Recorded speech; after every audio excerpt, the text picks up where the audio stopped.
यहाँ इस चार्ट के माध्यम से the supreme court of India and it's जजेस, इसके बारे में बात करने वाले हैं कि सुप्रीम कोर्ट में जजेस कैसे हैं और इनके सुप्रीम कोर्ट की संरचना क्या होती है। ठीक है, देखिए सुप्रीम कोर्ट में जो जजेस की अपॉइंटमेंट होती है इंक्लूडिंग सीजेआई, वो कैसे होती है। अपॉइंटमेंट कौन कर रहे हैं, प्रेसिडेंट कर रहे हैं। अपॉइंटमेंट प्रेसिडेंट कर रहे हैं, किसकी कंसल्टेशन से, किसकी सलाह पर, जजेस ऑफ सुप्रीम कोर्ट। अगर जज की नियुक्ति हो रही है तो भी कंसल्टेशन किससे होना है, जजेस ऑफ सुप्रीम कोर्ट से। और अगर सीजेआई की नियुक्ति कर रहे हैं तो कैसे होगा, सेम चीज़ें यहाँ पे फाइंड की जाएंगी।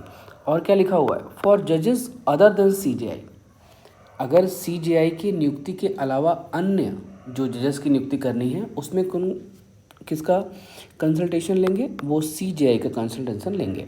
यानी कि सुप्रीम कोर्ट के चीफ जस्टिस ऑफ इंडिया की नियुक्ति के समय राष्ट्रपति किसकी कंसल्टेशन लेंगे, जजेस of the supreme court. Supreme court के जो जजेस हैं, कॉलोनियम में जो सबसे वरिष्ठ सदस्यों का एक ग्रुप है, उनसे जो है कि ये कंसल्टेशन करेंगे। और क्या लिखा है, फॉर जजेस other than CJI the president can take consultation from CJI. ठीक है, नेक्स्ट आइए, सीजेआई का टेन्योर क्या है, नो मिनिमम एज, एज की कोई बात संविधान में नहीं कही गई है, कोई एज नहीं डिसाइडेड है। सीज टू बी सो, क्या कह रहा है, कैसे चलेगा, कितनी एज होनी चाहिए, ग्रेटर देन 65 ईयर्स, 65 ईयर्स से ज़्यादा होने चाहिए। रेजिग्नेशन किसको देंगे, यानी कि इसका एक अर्थ ये भी है कि 65 वर्ष की आयु तक, जैसे कि हमने देखा है हाई कोर्ट में जो जज होते हैं उनकी कुल आयु कितनी होती है, 62 वर्ष, यानी कि वो अपने पद पर 62 वर्ष अथवा 5 वर्ष की सेवा के दौरान जो भी पहले आएगा वह उनकी आखिरी कार्यकाल का दिवस होगा। ठीक है, अब देखिए क्या है, इनकी रिमूवल या इनको हटाए जाने का क्या कारण है, कारण बाद में नीचे देख लेंगे। इनका रिमूवल कैसे होता है वो देखें। Special majority of each house of the parliament, each house of the parliament मतलब क्या है, संसद के दोनों सदस्य, लोकसभा और राज्यसभा के special majority, special majority means 2/3 majority, इनके ही मेजॉरिटी से इनको हटाया जा सकता है। एक और भी तरीका है जो कि 124 क्लॉज 4 के तहत आता है। यूजली इसे हटाया जा सकता है इसके माध्यम से, लेकिन आर्टिकल 61 या 61 भी एक प्रोसेस कहता है जिसका नाम है इम्पीचमेंट। ठीक है, कदाचार के माध्यम से इन्हें हटाया जा सकता है। और भी चीज़ें हैं, आइए देखते हैं। Supreme court of India guardian किसका है, सिटीजन ऑफ इंडिया के, यानी कि सुप्रीम कोर्ट भारत के लोगों का कैसा गार्जियन है, इनकी लिबर्टीज़ यानी स्वतंत्रता का और इनके फंडामेंटल राइट्स का।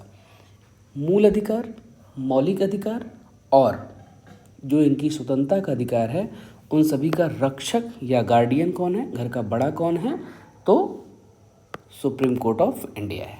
किसका गार्जियन है, सिटीजन ऑफ इंडिया यानी कि भारत के लोगों का। अब सुप्रीम कोर्ट के सीजीआई बनने की क्वालिफिकेशंस क्या क्या हैं। पहला जो हम सभी को पता है क्या है, भारत का नागरिक होना चाहिए। और क्या है, अगर हाई कोर्ट की बात हो रही है, देखिए सिटीजन ऑफ इंडिया होना चाहिए। और जो अगली शर्त है वो क्या है, at least 10 year an advocate of High Court, कम से कम 10 वर्षों तक एक एडवोकेसी का एक्सपीरियंस होना चाहिए किसी हाई कोर्ट में। अब किसी हाई कोर्ट का मतलब किसी एक हाई कोर्ट नहीं, या 1 से 2 से 3 से 4 से 5 से किसी से भी, लेकिन कुल मिला के कितना होना चाहिए, 10 वर्षों का। एटलीस्ट 5 ईयर्स, सेकेंड टर्म क्या है, एटलीस्ट 5 ईयर जजेस ऑफ हाई कोर्ट, या तो 10 साल का एडवोकेसी का एक्सपीरियंस हो, या किसी हाई कोर्ट में 5 वर्ष में जजेस का एक्सपीरियंस हो, जज बने रहने का, जज का कार्य करने का एक्सपीरियंस हो। ठीक है, और क्या होता है, नेक्स्ट देख लीजिए। प्रेसिडेंट की ओपिनियन में, प्रेसिडेंट के राय में एक डिस्टिंग्विश्ड यानी कि विधिवेत्ता होना चाहिए, बहुत अच्छा विधि का जानकार होना चाहिए। इनका रिमूवल कैसे करा जाएगा, आइए इस पे बात कर लेते हैं। क्या कहता है, इनका बेसिस, रिमूवल का आधार क्या होगा, मिसबिहेवियर यानी कि कदाचार और इनकैपेसिटी। क्या कहते हैं, अक्षमता। इनका रिमूवल कैसे होगा, या तो इनके प्रति सिद्ध कदाचार हो चुका हो या ये अक्षम हो गए हों, शारीरिक रूप से कार्य करवाने में सक्षम ना हो। और इसका प्रोसीजर क्या होगा, sorry, majority of total membership, और क्या है, membership not less than 2/3 of member present and voting. जो भी संख्या होगी उसका 2/3, यानी कि इसे विशेष बहुमत भी कह सकते हैं, यह विशेष बहुमत भी कहा जा सकता है। और क्या कहा जा रहा है, 2/3 of member present and voting, उपस्थित तथा मतदान करने वाले सदस्यों का कितना, 2/3 होना चाहिए। उम्मीद करता हूँ कि आपको सुप्रीम कोर्ट ऑफ इंडिया और उनके जजेस की अपॉइंटमेंट, रिमूवल, किसके गार्जियन हैं, उनकी क्वालिफिकेशंस क्या हैं, वो आपको ध्यान होना चाहिए। ठीक है, प्रोविजन क्या क्या है इनके प्रति, क्या क्या रोक टोक है इनमें। पीड of act with in the territory of India, ये भारत के राज्य क्षेत्र तक ही सीमित रह सकते हैं, ये इनका मेन काम है। ठीक है, आप देखिए ये साहब जो हैं कि हमारे नए CJI बनने वाले हैं और 24 नवंबर को संभवतः अपने पद की शपथ लेंगे। अब देखिए, शपथ की बात जब आई ही है तो शपथ कौन दिलाएगा, शपथ दिलाएगा राष्ट्रपति। ठीक है, और बाकी जो CJI के साथ काम करने वाले उनके सहायक न्यायाधीश होंगे, वो इनकी सलाह पर राष्ट्रपति उनको नियुक्त करेंगे। ठीक है, आइए नेक्स्ट दूसरा देख लेते हैं क्या कह रहा है। यहाँ पे है सुप्रीम कोर्ट के बारे में बेहतर संरचना दी गई है।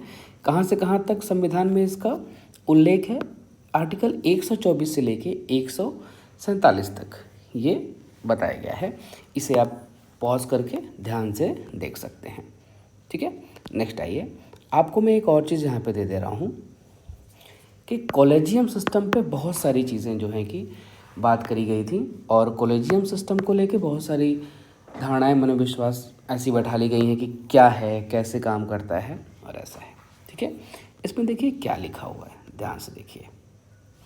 It is not form by an act of constitution provision. Collegium system की उत्पत्ति किसी भी संवैधानिक एक्ट के दायरे में नहीं करी गई है, नहीं करी गई है। ठीक है, यह एक परंपरागत नियम चलता आ रहा है। दूसरा क्या है, collegium system is the system which जजेस are appointed and transferred by the जजेस। ठीक, दूसरा है, it is the system evolved bye judgement of supreme court. और क्या लिखा जा रहा है इसमें, the high court collegium appointed names Saint to the government any after approval by the CJI and Supreme Court Collegium. The government can return the names for the reconsideration. क्या कह रहा है, collegium supreme court, collegium high court में जजों की नियुक्ति के लिए एक लिस्ट भेज सकता है। ठीक है, और government can return the names of reconsideration. क्या है, सरकार अगर इससे संतुष्ट नहीं है, जो लिस्ट भेजी गई है, अगर सरकार इससे संतुष्ट नहीं है तो क्या कर सकती गवर्नमेंट, वापस कर सकती है इस लिस्ट को, किस लिए, पुनर्विचार के लिए, पुनर्विचार के लिए। ठीक है, दूसरा ये क्या है, जुडिशियल अपॉइंटमेंट इन इंडिया, कैसे होती है जुडिशियल अपॉइंटमेंट्स भारत में। आर्टिकल 124 क्या कहता है, establish the supreme court and it's जजेस अपॉइंटमेंट प्रोसेस। 124 के तहत भारत के CJI और उनके अधीनस्थ न्यायाधीशों की नियुक्ति की बात करता है। आर्टिकल 124 का 2 क्लास 2 क्या कह रहा है? सुप्रीम कोर्ट जजेस are appointed by the president, जैसा कि हमने पहले डिस्कस करा है। प्रेसिडेंट के द्वारा यानी कि राष्ट्रपति के द्वारा जो है कि इनकी नियुक्ति होगी किस अनुच्छेद के तहत? अनुच्छेद 124 के क्लॉज 2 के तहत। In consultation with the CJI and other necessary जजेस। अगर CJI की हो रही है तो जो है कि कोएलिशन बनेगा उनका, राष्ट्रपति उनसे सलाह लेके तब CJI की नियुक्ति करेंगे। और अगर CJI के अलावा किसी और की नियुक्ति करनी है तो CJI का राय, साथ ही साथ जो आवश्यक जजेस हैं उनकी राय के आधार पर अन्य जजों की नियुक्ति करी जाएगी। ठीक है, नेक्स्ट आइए। यहाँ चीज़ें आपको बहुत डिटेल में रखी हुई हैं, आप चाहें तो इसे पॉज करके भी देख सकते हैं। ठीक है, यहाँ पे हाई कोर्ट के कॉलेजियम की व्यवस्था दी गई है और बाकी चीज़ें यहाँ पे दी गई हैं। हम इसे अभी के लिए छोड़ देते हैं, बाद में क्या, ये आपके सामने ही है, अब इसे देख लें। कोई क्वेश्चन हो तो आप मुझसे बाकी कमेंट में पूछ सकते हैं। ठीक है, नेक्स्ट आइए। यहाँ क्या दिया हुआ है? Chief Justice of India Justice Bhushan Ramakrishna Gavai, ये अभी करंट जज हैं हमारे यहाँ के। ठीक है, और उनके बारे में ये बातें बताई जा रही हैं। क्या है? Chief Justice of India head किसको करते हैं? सुप्रीम कोर्ट को और इंडियन जुडिशरी को। भारत के पहले CJI कौन थे? HJ कानिया, यानी कि हरिलाल J कानिया। ठीक है, appointed by the president under the article 124, ये हमने पहले डिस्कस कर लिया है, अभी भी जस्ट करा हमने। एलिजिबिलिटी क्राइटेरिया क्या है इनकी? Must be a citizen of India, भारत का नागरिक ही होना चाहिए। Must have served as a जज of High Court for at least 5 years, ये भी हमने अभी पीछे डिस्कस किया है। ठीक है, नेक्स्ट आइए। क्या कह रहे हैं? Procedure for appointment of CJI, senior most Supreme Court जजेस by during is SC not as is appointed as CJI. Outgoing CJI recommended successor to the law ministry. यहाँ पे क्या लिखा हुआ है? मोमेरेंडम ऑफ प्रोसीजर आर्टिकल 124 क्लास 6 क्या कहता है? शपथ का प्रावधान करता है। एडमिनिस्ट्रेटेड बाय द प्रेसिडेंट, जो कि राष्ट्रपति की उपस्थिति में होगा। ठीक है, ये चीज़ें आप देख सकते हैं। टेन्योर क्या है? इससे बहुत सारे क्वेश्चंस आते हैं, आप फंस जाते हैं। क्या है? नॉट फिक्स टेन्योर, इनका कोई निश्चित कार्यकाल नहीं है, लेकिन 65 वर्ष की आयु इनका एज बार है, यानी कि 65 वर्ष की आयु हो गई हो या सेवा करते हुए 65 वर्ष के ये हो चुके हों, या अगर इनकी एज कम है, यानी कि कोई व्यक्ति अगर कम आयु में इस पद को धारण करता है तो निश्चित तौर पे 65 वर्ष की आयु के पहले ही इसके कार्यकाल पूरा हो जाएगा, यानी कि लगभग 5 वर्ष। तो 65 वर्ष की आयु अथवा 5 वर्ष का कार्यकाल पूरा होने में जो तिथि पहले होगी वही इनका टेन्योर होगा। फाइन। क्या है रोल? क्या है CJI का?